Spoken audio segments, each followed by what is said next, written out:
اسلام کے پرچارک ڈاکٹر ذاکر نائک. کیا آپ جانتے ہیں کہ یہ ذاکر نائک ہے کون؟ Dr. Zakir Naik. Wait for our Sheikh, Dr. Zakir Naik.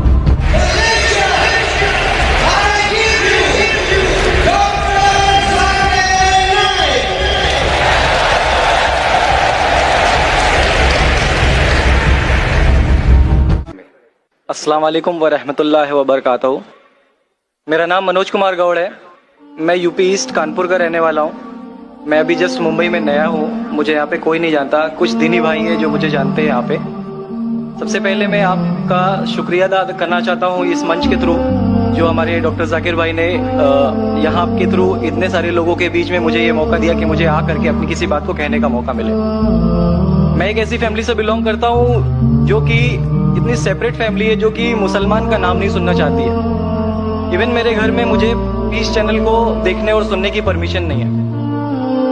پھر بھی اللہ تبارک و تعالیٰ کا احسان ہے, کرم ہے ان کا کہ میں اپنی فیملی کا سب سے بڑا بیٹا ہوں اور مجھ کو اللہ تبارک و تعالیٰ نے چنا اور ذریعہ بنا پیس چینل, جس پہ میں ڈاکٹر ذاکر نائک اور ڈاکٹر اسرار احمد, شیخ ثناء اللہ جن کی تقریریں سنتا تھا, جن سے میرے سارے مسکنسیپشنز دور ہوئے. اور یو پی ایسٹ کا رہنے والا ہوں. میری عمر 25 سال ہے. میں ممبئی میں پہلی بار آیا ہوں. میں یہاں پہ کسی کو نہیں جانتا تھا اور اللہ تبارک و تعالیٰ سے یہی دعا کرتا تھا کہ اللہ تعالیٰ جب آپ نے میرے کو یہاں تک پہنچایا ہے کہ اسلام کو صحیح اور غلط کا جو میرا کنفیوژن تھا وہ سارا دور ہو چکا, تو اب مجھے ایسی جگہ پہ پہنچائیے جہاں پہ میں اسلام کو پوری طرح سے فالو کر سکوں. کیونکہ میری فیملی میں پورے کے پورے فیملی کے ممبرز اگینسٹ, کوئی بھی بندہ میری بات سننے کے لیے تیار نہیں. میں اپنے گھر میں اس طرح سے رہتا تھا کہ جیسے ایک لینڈ لارڈ یا کوئی کرایہ دار رہتا ہے, بالکل اس طریقے سے بالکل نیگلیکٹ کر کے وہ لوگ مجھے رکھتے تھے. میں یہ میسج ان اپنے گھر والوں کو بھی اور ان ہزاروں لوگوں کو جو مجھے یو پی ایسٹ کے جانتے ہیں, پورے یو پی ایسٹ کا پورا بندہ جو بھی مجھے دیکھ رہا ہوگا, جو مجھے جان رہا ہوگا, ان تک یہ میسج پہنچانا چاہتا ہوں کہ اسلام کوئی بھی ایسا کام نہیں کرتا ہے جس سے کسی معاشرے کو نقصان پہنچتا ہو. یہ کوئی ٹیررزم نہیں ہے. یہ کوئی ایسا کام نہیں کرتا جس سے کسی کو نقصان پہنچتا ہو. ایک ایسی فیملی کا بندہ جو کہ مسلمان کے لیے اتنی غلط فہمی رکھتا ہو, اسی گھر کا سب سے بڑا بچہ باہر نکل کر کے اس بات کو بتانے کے لیے تیار ہے کہ وہ ان کا دماغ ہے, یہ اسلام کی طرف سے نہیں ملا ہے. تو میں اس بات کو کہنا چاہتا تھا, اس بات کو بتانا چاہتا تھا. میں نے کبھی سوچا بھی نہیں تھا کہ مجھے موقع ملے گا کہ میں ڈائریکٹلی ڈاکٹر ذاکر صاحب کے سامنے آ کے ان کا شکریہ ادا کر پاؤں گا.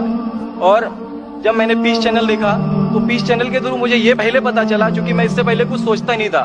جو زندگی چل رہی ہے وہ زندگی میرے لیے کافی تھی. ماں ہے, باپ ہے, گھر کا سب سے بڑا تھا. میں ایک ویل اسٹیبلش فیملی کا بندہ تھا, تو مجھے ایسا کچھ سوچتا ہی نہیں لگتا تھا کہ مجھے کچھ اور بھی کرنا چاہیے. لیکن جب اس چینل کو دیکھا تو واقعی میں مجھے پتا چلا کہ میں جہاں پہ ہوں نا وہ کچھ بھی نہیں ہے. اصل زندگی تو موت کے بعد ہے. کیونکہ میری زندگی جو ہے نا وہ صرف یہی سوچتی ہے کہ میں جو کچھ بھی سوچ رہا ہوں میری زندگی کے دائرے میں ہے. لیکن اصل زندگی جو شروعات ہوتی ہے وہ موت کے بعد. ہمارے وید ہمیں سکھاتے ہیں ناتسیہ پرتیماستی, پھر بھی ہم پرتیما کو مانتے, مورتی کو مانتے, دیوی دیوتاؤں کو مانتے. ہمارا وید ہمیں بتاتا ہے ایکم برہمم دتیہ ناستی, یعنی کہ بھگوان ایک ہے, دوسرا نہیں ہے ہی نہیں. اس کے بعد بھی ہم 36 کروڑ دیوتاؤں کو مانتے. تو ہم اپنے وید کو کیوں نہیں پڑھتے, ہم اپنے وید کو کیوں نہیں دیکھتے کہ ہمارا وید ہمیں کیا سکھانا چاہتا ہے. پہ نہ جائے, اگر کوئی مسلمان غلط کرتا ہے تو ہم یہ نہیں سوچے کہ وہ اسلام ہے. وہ مسلمان غلط ہو سکتا ہے لیکن اسلام غلط نہیں ہو سکتا. تو اس لیے میرا پورا کا پورا میں مکمل ہوں الحمدللہ. اور اپنی زندگی میں اس خوشی کو محسوس کرتے ہوئے, یہ خوشی آپ سارے بھائیوں سے بانٹتے ہوئے, ساری بہنوں سے بانٹتے ہوئے, ساری ماؤں سے بانٹتے ہوئے, آپ سبھی کے سامنے یہ اقرار کرتا ہوں کہ اللہ کے سوا کوئی معبود نہیں ہے. یہ میری فیملی والے یا میرے یو پی والے یا جتنے بھی لوگ دیکھ رہے ہو, میں اس بات کو قبول کرتا ہوں کہ میں اسلام میں ہوں. ماشاءاللہ, میں آپ کا شکر گزار ہوں. آپ نے پیس ٹی وی کا پیغام جو نٹشل میں دیا, لگتا ہے کہ ماشاءاللہ اتنی بار دیکھیے کہ آپ کے ذہن میں اتر گیا اور آپ اس کو میمورائز کر چکے. میں شکر گزار ہوں آپ کا کہ آپ نے پیس ٹی وی کا میسج ایک نٹشل میں دیا. اور الحمد جو بھی آپ نے کہا ماشاءاللہ, اور جو آپ نے یاد کے حوالے کے ساتھ جو شلوکا ماشاءاللہ, آپ نے کہا کہ آپ ایک خدا میں مانتے ہیں جس کا کوئی معبود نہیں. بالکل آپ مانتے ہیں محمد صلی اللہ علیہ وسلم آخری پیغمبر ہے, کوئی شک نہیں.